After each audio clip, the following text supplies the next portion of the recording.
Alors, aujourd'hui, nous sommes le 15 janvier 2020 et demain, le 16 janvier 2020, j'ai ma chirurgie pour faire retirer mes implants mammaires. Je fais cette vidéo pour pouvoir documenter mon parcours. J'ai suivi beaucoup d'histoires d'autres femmes qui ont documenté également leur processus de faire retirer leurs implants. Et j'ai été très inspirée par leurs décisions et par leurs histoires. Donc, je me suis dit que je voulais d'abord et avant tout faire cette vidéo pour moi, dans l'optique que je ne vais peut-être même pas la publier. Je veux pouvoir documenter ce parcours-là. Donc, après avoir eu mon troisième enfant, j'ai pris la décision d'avoir des implants mammaires. Je ne connaissais pas ou très peu les risques liés. Pour moi, ce qui était risqué, c'était l'opération elle-même. Je pense qu'une autre crainte que j'avais, c'était par rapport à l'apparence, peut-être que, ou si ça allait me déranger en bout de ligne. Donc, 6 mois après avoir eu les implants, j'ai eu ma première crise de Crohn, maladie de Crohn, à vie. Donc, à ce moment-là, j'avais 31 ans et donc je n'avais jamais vécu ça de ma vie et on m'a diagnostiqué par la suite la maladie de Crohn. J'ai fait une colonoscopie, j'ai eu une biopsie, ça a été confirmé. Ça a été un moment assez difficile dans ma vie parce que c'est épuisant d'être malade d'une part. Je suis une personne qui est très active et qui a aussi une vie assez publique parce que je développe mon entreprise en grande partie sur les médias sociaux depuis déjà 7 ans. Et j'essaie d'être une source d'inspiration positive. Et quand on vit des moments plus difficiles dans notre vie, en tout cas pour moi, c'est toujours une question délicate en fait, où est-ce que je me demande qu'est-ce que je partage pas, jusqu'à quel point je veux être ouverte avec les gens avec qui je partage au quotidien. Donc, ça avait été un moment assez difficile dans ma vie, juste de vivre ça pour moi, puis après ça, d'essayer de partager, puis jongler tout ça avec mon emploi, le fait que je suis entrepreneur, puis que je partage énormément sur les médias sociaux. Bref, j'ai finalement fait un traitement de cortisone. J'ai pris la prénisone pendant, je pense que c'était 8 semaines. Ça a été assez intense comme médication pour moi. Mais bref, je ne m'attarderai pas trop à cette partie-là de ma vie. J'ai déjà fait d'autres vidéos dans ce sens-là, mais je pense que c'est quand même important parce que la maladie de Crohn, c'est une maladie auto-immune, donc qui s'est liée avec le système immunitaire. Et par la suite, pour faire une histoire courte, j'ai fait aussi j'ai pris un petit peu d'immunosuppresseur. En tout cas, je me rappelle plus si c'est ça que ça s'appelle en français, mais bref, j'ai pris ça pendant quelques semaines, mais avec la liste infinie des effets secondaires possibles et des risques liés à cette médication-là, éventuellement, j'ai travaillé pour vraiment essayer de me guérir naturellement. Puis ça fait plus de 2 ans, si je ne me trompe pas, que je ne prends aucune médication et que mes suivis avec la gastro-entérologue qui a fait de mon suivi ont montré que j'avais aucune inflammation dans mon système, que la maladie de Crohn était sans doute en rémission, ou en tout cas, c'est un petit peu un mystère, là, mon cas par rapport à ça. Donc, ça, c'est une chose. Dans ce parcours-là, je travaillais avec une nutritionniste et dans sa clinique, il y avait aussi un chiro, donc c'est une clinique de chiropratie. Puis j'ai fait, ce serait peut-être une bonne idée que je vérifie qu'est-ce qu'il y en est de mon aliment, etc. Je suis une personne qui s'entraîne beaucoup, ça fait partie de mon quotidien, donc pourquoi pas. Et on a découvert, entre autres, que j'avais des problèmes de posture. Et donc, on a commencé à travailler là-dessus. Puis, en fait, j'avais des maux de tête chroniques. Présentement, j'ai mal à la tête. Ça faisait plusieurs semaines depuis que je suis arrivée. Présentement, je suis au Costa Rica. Présentement, je suis à San José, Costa Rica, mais j'ai passé les 3 dernières semaines à Samara. Et je ne sais pas si c'est le grand air, l'humidité ou whatever, mais j'ai pas eu mal à la tête pendant 3 semaines. Puis ça, c'est comme miraculeux pour moi parce que dans les dernières années, j'ai eu des maux de tête à chaque semaine. J'ai eu des grosses migraines.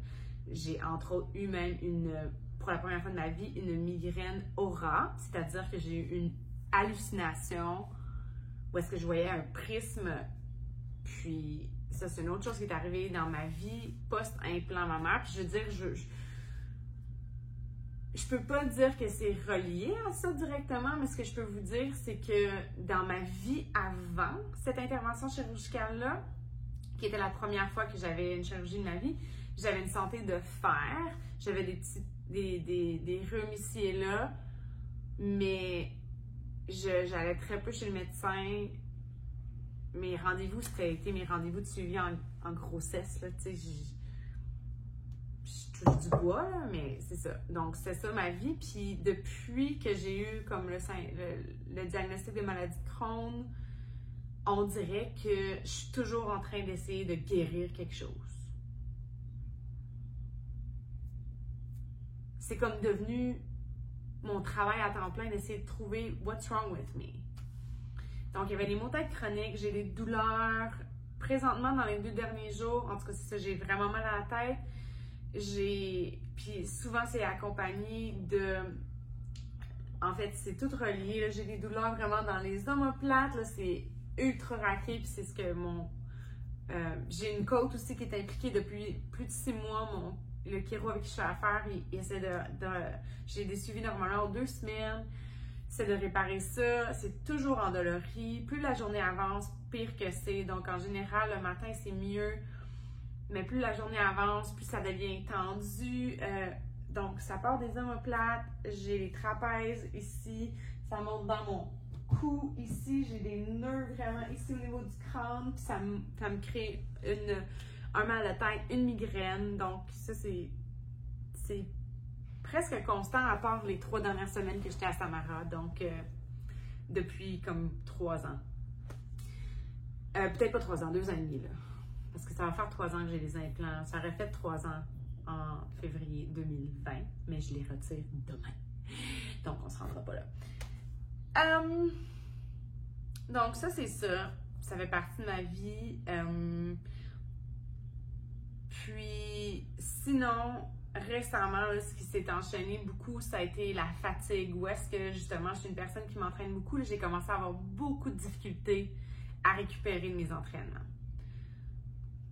Puis je suis une personne qui performe quand même beaucoup dans ses entraînements, puis généralement c'est quelque chose qui m'énergise. Puis là maintenant, c'était rendu que je coupais mes entraînements, je les complétais pas.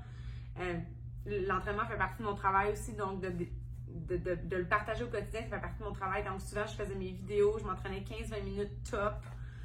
J'arrêtais parce que je savais que ça allait me faire crasher le restant de la journée. Ça m'était jamais arrivé avant. Donc, même que là, ça fait plusieurs semaines, j'ai pris des congés complets. J'ai même ralenti la cadence avec mon entreprise, où est-ce que je prenais pas trop d'engagement. Puis j'adore mon travail, ça m'énergise plus que ça m'épuise. Mais c'est ça, fait que j'ai de la fatigue accumulée, beaucoup. Ensuite de ça, ça c'est vraiment dans mes symptômes les plus sévères, je dirais. Là, il y a d'autres trucs qui sont un petit peu étranges. Là. J'ai les yeux secs constamment, les lèvres sèches. Tout le temps, je suis une Lipsid Power, donc ça, je sais pas à quel point, mais il me semble que je me souviens pas que c'était aussi intense. Ouais, c'est ça. Même des fois, ma vision, des fois plus embrouillée, des étourdissements. Donc ça, des étourdissements, je vis ça presque quotidiennement. J'ai eu un épisode de... Bon, en tout cas, je me suis auto-diagnostiquée. J'ai eu un épisode, je pense, de vertigo, le vertigo, là, où est-ce que j'étais clouée à mon lit un matin. Puis, pour me rendre à la salle de bain, il fallait que je rampe à terre, là. C'était... J'ai eu vraiment peur, là, comme je savais pas qu'est-ce qui se passait. Des étourdissements, des sensations que je suis pas vraiment dans mon corps complètement, là. C'est bien bizarre, en tout cas. Ça, c'est quelque chose que je vivais, je pense, avant mes extrémités quand même froides. Je suis quand même sensible au froid. Ah, il y a eu un symptôme à un moment donné, pas rapport, où est-ce que je me suis mis récemment, ça fait pas longtemps de ça, à avoir des gouttes de sueur sur le nez, là, vraiment, là, plein de petites... Puis j'ai même pas chaud, puis j'ai plein de gouttes de sueur sur le nez. Fait que ça...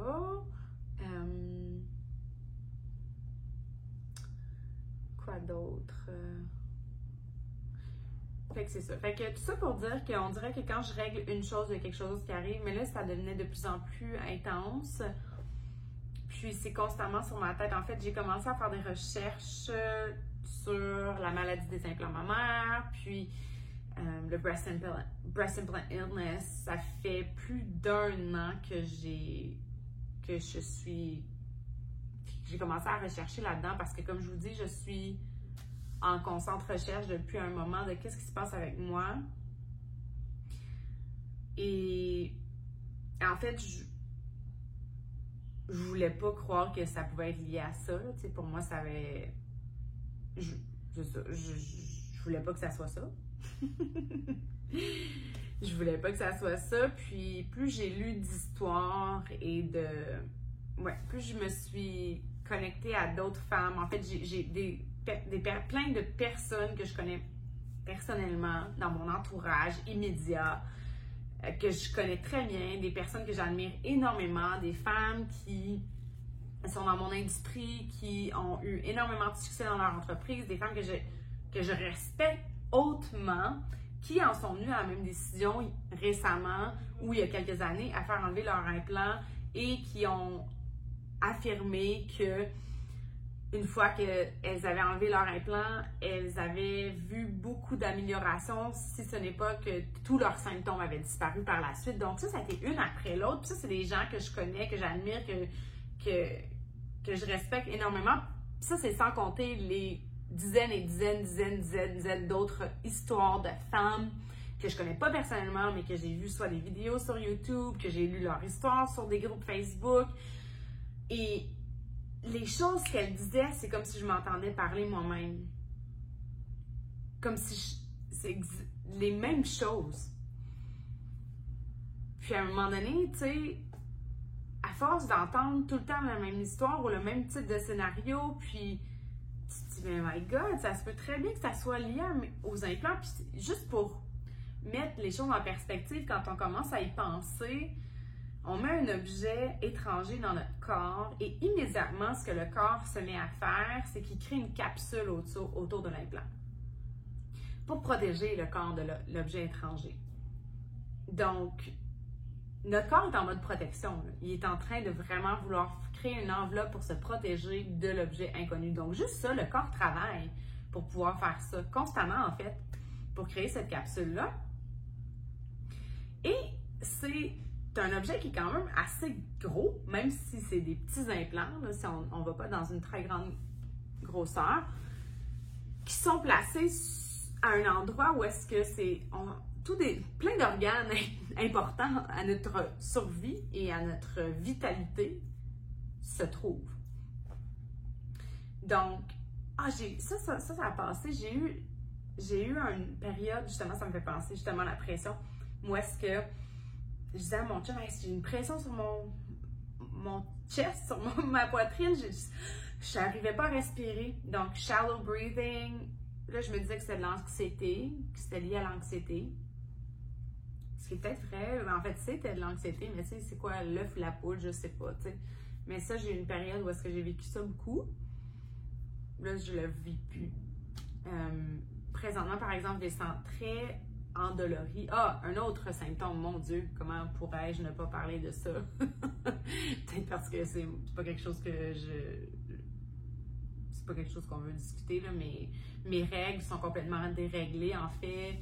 Là, maintenant, depuis décembre, janvier, à peu près 4 mois, là, c'est comme si j'avais mes règles 2 fois par mois. Je suis complètement déréglée. Je suis presque constamment soit en syndrome prémenstruel ou j'ai mes règles. Ce qui est vraiment très agréable pour une vie. Hein? Donc ça, veut pas aussi ce débalancement hormonal. Ah, puis j'ai fait plein de tests, là. Plein de tests Et sur papier, je suis en santé. Puis ça, j'ai entendu plein d'autres filles dire ça. J'ai fait plein de tests, puis sur papier, tout est beau, mais je me sens pas bien. Donc, ça me ressemble énormément. Fait que ça, c'est un gros symptôme que j'ai présentement. Puis j'ai fait des tests justement sur ma glande thyroïde, tout est beau. Puis là, j'étais en attente d'avoir d'autres résultats, mais tout semble OK, tu sais. Mais c'est pas normal, là. Tu sais, j'ai même pensé, je suis en préménopause, what's going on? Fait que c'est ça. Fait que j'avais pris des informations pour me faire opérer au Québec. Donc, c'est super important aussi de trouver un chirurgien spécialisé pour l'explantation parce que justement, étant donné qu'il y a une capsule qui se forme autour de l'implant, il y a certains chirurgiens que ce qu'ils vont faire, c'est qu'ils vont ouvrir la capsule, ils vont enlever l'implant puis ils laissent la capsule derrière. Puis dans la capsule, il y a toute la réponse du corps, dans le fond, qui a créé comme une... Bref, la réponse... mon Dieu, justement, je ne suis pas capable de penser là en ce moment.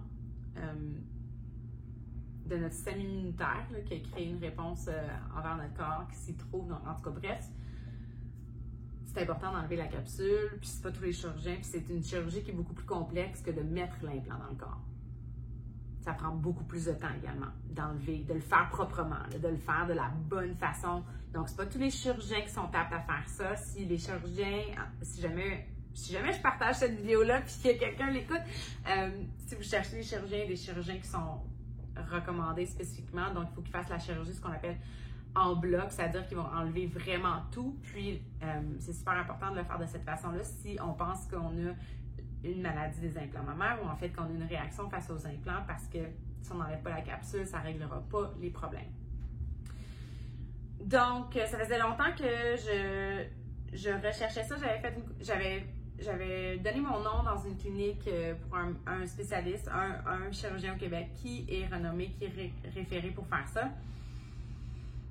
Et puis, finalement, on m'a rappelé. Puis là, quand j'étais rendue ici au Costa Rica, là, quand j'ai décidé de rappeler, puis finalement, ça allait, comme là, on est en janvier, ou en fait, c'était en décembre. Puis la consultation allait juste à la fin février, ce qui aurait amené probablement la chirurgie à la mi-avril, genre. Puis rendu ce que j'en étais là, pendant mon voyage, où est-ce que je continuais à avoir des symptômes, j'avais de la fatigue, pas capable de m'entraîner sans être épuisée. J'étais rendue comme au bout de mon rouleau, si on veut, et il y avait quelqu'un qui m'avait parlé, parce que j'étais dans ces groupes-là d'informations sur Facebook, qui avait dit « Ah, tu t'en vas au Costa Rica, il y a le docteur Urzola qui pourrait être une belle ressource. » En fait, c'est un spécialiste, il est expert, il est renommé mondial, il y a des gens qui voyagent de partout pour aller le voir parce que justement, il s'est spécialisé dans l'explantation. Il croit aussi à la maladie des implants mammaires, il documente beaucoup, il fait toute la chirurgie proprement dite, il filme la chirurgie pour s'assurer que la patiente voit bien que ça a été fait correctement, il prend les photos, il remet les implants. Donc ça, c'est toutes des choses importantes à prendre en considération. Donc, elle m'avait parlé de ça, puis j'ai fait « Ah, peut-être ». Donc, je suis ici au Costa Rica et là, je suis au bout de mon rouleau, puis je pense à tout ce qui s'en vient dans ma vie, puis que j'ai plein de voyages qui s'en viennent, j'ai plein de trucs avec mon entreprise, puis que là, présentement, je me sens bloquée par ça, qu'il y a juste ça que j'ai dans ma tête, puis qu'on dirait que ma vie va pas continuer tant que j'aurai pas réglé ça. Je suis rendue au point où est-ce que je suis comme, je m'en fous, même si ça règle pas mes problèmes de santé, même si ça n'améliore pas mes symptômes, faut que je prenne la chance de tester au moins si c'est ça. Je suis rendue où est-ce que, au moins si, même si ça règle rien, ben au moins je pourrais me dire, OK, c'était pas ça, puis je vais faire mes recherches dans d'autres choses, tu sais. Je vais poursuivre, là. Je suis comme rendue là dans mon processus d'élimination.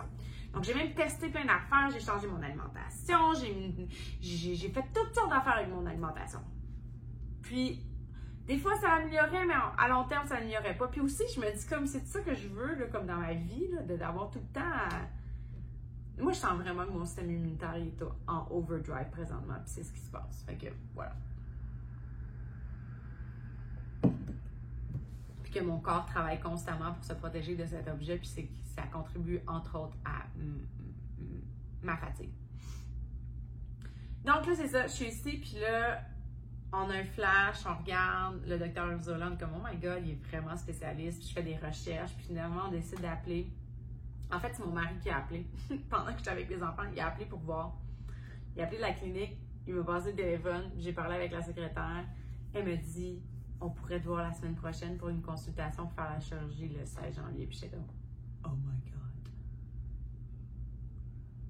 Parce qu'il y avait une personne qui avait annulé. En tout cas, il y a une chirurgie qui avait été annulée. J'étais comme, oh my God, OK. Fait que ça s'est fait vraiment vite. J'ai fait, OK, oui, I'm in. Fait qu'on a changé un petit peu nos plans avec notre voyage. Mais c'était comme parfait. En tout cas, tout s'est aligné. Là, tout le flow des actions qui se sont produites par la suite, là. Puis, en tout cas, tout s'est placé comme parfaitement. C'était comme, tout pointait vers comme c'est ça que tu dois faire. Go. Comme, bon, mais tout. Donc, j'ai continué dans cette voie-là. On est parti de Samara, on est venu à San Jose, fait toutes les démarches parce que j'ai fait plusieurs tests aussi pour m'assurer que je suis apte à avoir l'opération. Évidemment, je suis en parfaite santé sur papier. Bref. Puis de toute façon, même je suis rendue où est-ce que ça m'encombre un peu, même pendant mes entraînements, je sentais que ça me limitait pour certaines choses. Il y a eu un moment même comme que là maintenant on dirait que j'essaie plus de cacher mes seins, comme j'ai pas envie de les exposer, comme je suis plus. Fait que mon mindset aussi, mon attitude par rapport à l'apparence de tout ça a vraiment beaucoup changé là. Puis c'est un choix personnel, là. C'est aucunement c'est un choix ultra personnel. Tu sais, ça va peut-être être un exemple bénin, un drôle d'exemple. Ça va peut-être être un drôle d'exemple de dire ça. Mais tu sais, une fois, des filles, des fois, on veut se teindre les cheveux d'une couleur, puis après ça, on change d'idée, puis tout ça, ben tu sais, tu peux être blonde là, un bout de ta vie, puis après ça, tu dis non, tu vas être brune, ben là, c'est ça. Là, j'ai voulu avoir des implants, puis là, on dirait que je suis comme rendue où est-ce que j'en veux plus. Fait qu'il y a cet aspect-là aussi, même physique. Fait que c'est ça, c'est pas mal ça. Fait que ça s'est vraiment bien placé, puis j'ai décidé d'aller de l'avant avec ça, puis je suis vraiment en paix avec ma décision, en fait, là, surtout que là, les 2 derniers jours, mon dos, mon cou, puis ma tête, puis j'ai lu tellement de filles qui ont partagé ça, qui avaient, presque instantanément, le poids qui a été relevé, ça les a aidés beaucoup, donc il y a même, j'ai vu une vidéo récemment qui parlait justement comment ça encombrait notre posture, puis encore une fois, là, gang, ça, c'est mon parcours personnel. Puis, il y a des femmes qui vont avoir des implants et qui n'auront aucun problème. OK? Donc, puis même là que je suis là, c'est quand même. C'est pas facile à prendre comme décision parce qu'il n'y a aucune preuve scientifique présentement qui démontre que les implants peuvent causer ces désagréments-là. Mais il y a de plus en plus d'histoires de femmes qui semblent pointer dans cette direction-là. Mais encore une fois, ce sont des anecdotes. Donc, c'est tout dans notre tête. Rendu où j'en suis, je m'en fous que ça soit dans ma tête. Là. Si après ça, ça va mieux, tant mieux. That's it. Puis ça se peut que non. Puis comme je suis rendue là, c'est ça. Je veux pas faire de connexion ou quoi que ce soit, mais cette vidéo-là, c'était pour partager en ce 15 janvier, moins de 12 heures avant que j'aie ma chirurgie, comment je me sens, mon parcours, que je puisse le documenter pour possiblement partager, mais surtout pour moi. Donc, de voir comment ça va se passer pour moi, puis de parler de tout ça. Donc, je suis vraiment en excellente main. C'est un chirurgien exceptionnel. Je n'ai entendu que de beaux mots. J'ai parlé avec des filles qui se sont fait opérer par lui directement. Même qu'aujourd'hui, quand je suis allée à la clinique en sortant, j'ai rencontré une femme qui venait de Vancouver, qui était à 6 jours après avoir fait enlever ses implants. Donc, c'était cool de pouvoir parler à une autre Canadienne. J'ai vu des Québécoises aussi, ou en tout cas, au moins une Québécoise qui était allée. Donc, c'est ça, je suis rendue là. Puis, je suis vraiment en paix avec ma décision. Puis, je sais pas ce qu'il y en est. Ce qui est quand même très émotif là, comme processus parce que c'est sûr qu'il y a un aspect de moi qui espère que ça va améliorer ma condition.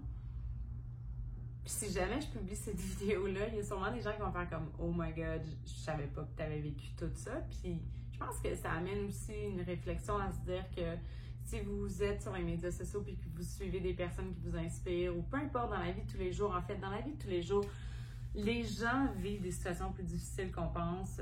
Les gens font face à des obstacles au quotidien, puis on n'en parle pas tout le temps. Puis c'est ça, la vie aussi, ça fait partie de la vie. Puis même ceux qu'on pense que tout va bien pour eux, mais c'est pas toujours le cas, tu sais. Fait que c'est ça. Puis encore une fois, ça revient à mon point que je partageais au départ, où est-ce que, tu sais, qu'est-ce que je partage pas, puis tout ça. Fait que, voilà. Ça va être tout pour maintenant. Ça fait 25 minutes que j'enregistre et je vais aller prendre un bon bain pour essayer de détendre les muscles pour pouvoir me relaxer puis faire une bonne nuit de sommeil parce que je me lève tôt demain. Je dois être à 5 h du matin à l'hôpital. L'opération est prévue à 7 h, heure du Costa Rica. Donc voilà. Voici la partie numéro 1 de mon parcours.